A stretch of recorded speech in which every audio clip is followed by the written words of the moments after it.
Memory Science presents the science behind a new Alzheimer's treatment. Why MSF is superior. MSF is a new drug shown to revive memory and improve brain function in Alzheimer's patients. It does so more effectively and without the serious side effects caused by the FDA-approved drugs which are currently used to treat Alzheimer's patients. Let's take a peek behind the curtain to see exactly how MSF works its scientific magic. We'll start with a quick look at how nerve cells communicate and how that communication is affected by Alzheimer's. The brain. As strange as it might sound, human thoughts, our hopes, dreams, and memories, are the result of ongoing storms of electric charges inside our brains. The brain is a complex network of nerve cells, also called neurons, which basically just hang out and send signals to each other. Each neuron has a long branching tail, technically called an axon, which reaches out to other neurons. On the tip of each branch is a bulb that almost touches its target cell. The gap between the bulb and the target cell is called a synapse. The bulb is filled with tiny packets of chemicals, including the all-important acetylcholine. A signal, a wave of electric charges, is sent from one nerve cell to a target cell in the following manner. When a nerve cell is triggered, a signal passes through its body, down its tail, to its bulbs. That signal causes release of acetylcholine molecules into synapses between that cell and its target cells. Tiny receptors on the target cell, shown here in blue, open each time they're hit by an acetylcholine, thereby creating a small electric charge inside the target cell. If enough receptors open at once, the charge builds up sufficient to trigger a signal, which passes down the tail of that target cell to the next cells in the network.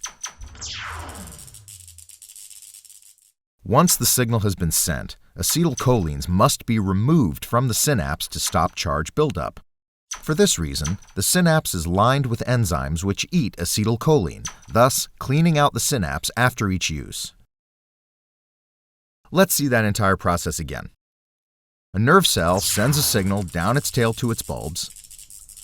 This causes release of acetylcholines into the synapses. When an acetylcholine hits an enzyme, the acetylcholine is destroyed. When an acetylcholine hits a receptor, it generates a small electric charge in the target cell. If enough charge builds up in the target cell, it triggers a signal, which passes down the tail of the target cell to the next cells in the network. It's important to note that in most cases, a neuron must be hit several times in order to build up a sufficient charge to trigger the signal that will pass down its tail. This can happen with quick repeating hits from a single neuron, or it can happen when several neurons hit the target cell in unison.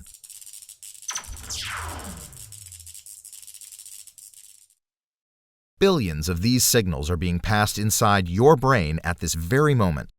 They're what's allowing you to process and understand this video you're watching now. Alzheimer's disease. Alzheimer's disease kills brain cells. It does so fairly slowly, but the effects of Alzheimer's, a loss of memory and brain function, can set in rather quickly. This is because even though most neurons are still alive and functioning, they need to be hit by multiple signals at once to trigger a signal. If several of their connecting cells are dead, the remaining connections fail to produce enough hits to trigger a signal.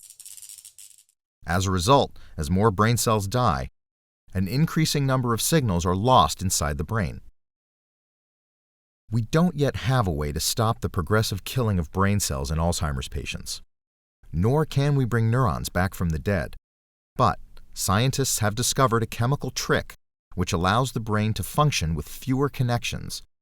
This trick can revive a patient's memory. Even though a few of the connecting cells are dead, drugs which block some of the enzymes in the synapse allow the remaining acetylcholines to hang around longer, generate more hits, and still trigger a signal.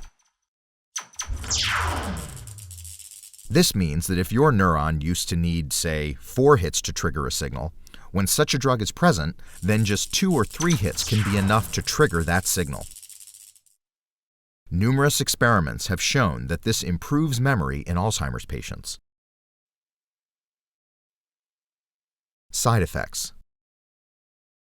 The current FDA-approved drugs used for improving memory in Alzheimer's patients block enzymes in both nerve-to-nerve synapses in the brain and in nerve-to-muscle synapses elsewhere in the body, including the gut. While blocking the enzymes in the brain improves memory in Alzheimer's patients, blocking the enzymes elsewhere in the body triggers excessive signals to the muscles, causing cramps, vomiting, nausea, and diarrhea. Not much fun. Therefore, to minimize these serious side effects in the gut, current Alzheimer's drugs have to be taken at such low doses that they only partially improve memory. Even at these low doses, significant side effects in the gut can still occur. Thus, the key challenge in attempting to improve memory by blocking enzymes in synapses is to achieve enough blockage in the brain to produce optimal memory improvement, while at the same time minimizing blockage in the rest of the body in order to avoid serious side effects. The current FDA-approved drugs for reviving memory in Alzheimer's patients act by only temporarily blocking enzymes in synapses. After a few hours to a few days, those drugs wash away, leaving active enzymes. Such drugs offer no good way to achieve high enzyme blocking in the brain to improve memory, while avoiding high enzyme blocking in the rest of the body to avoid side effects in the gut. The best these currently approved drugs can provide is just a small improvement in memory while avoiding an unacceptable level of side effects in the gut. The MSF difference.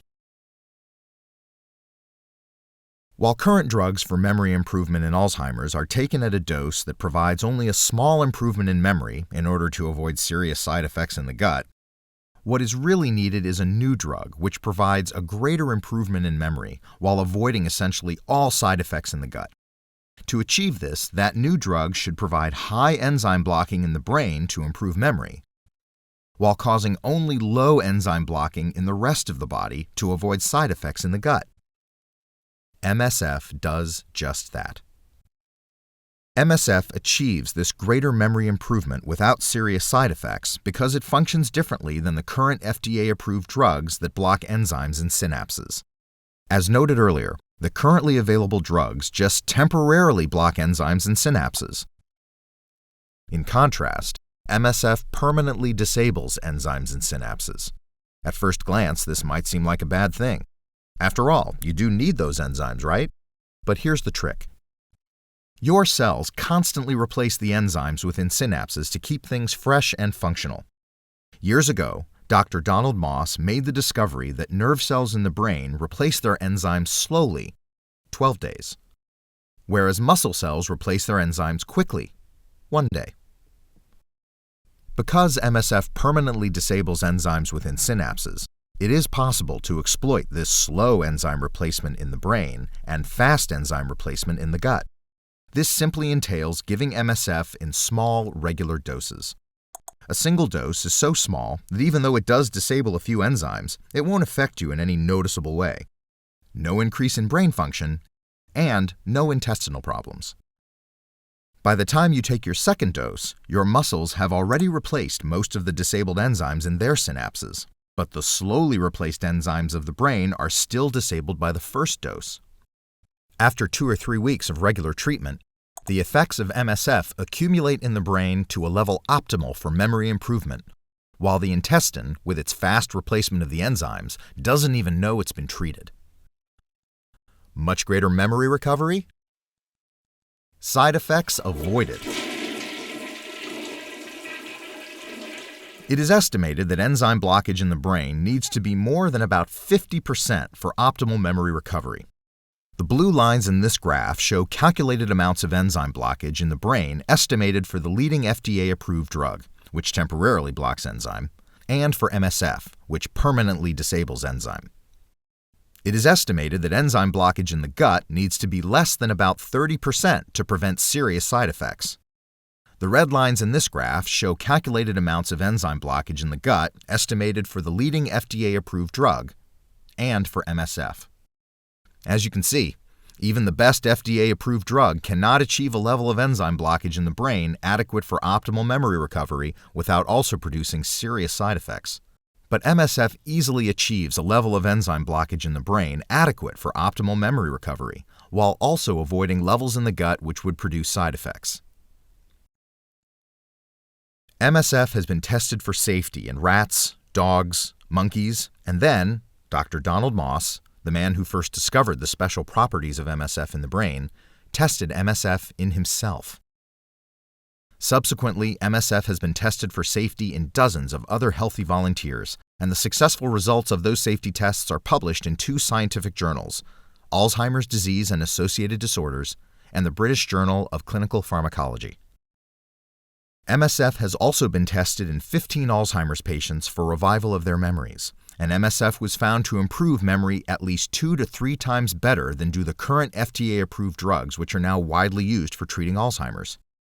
MSF achieved this remarkable revival of memory without causing the serious side effects which commonly plague patients taking the other drugs.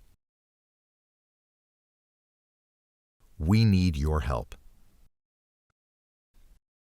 MSF is not yet approved by the FDA.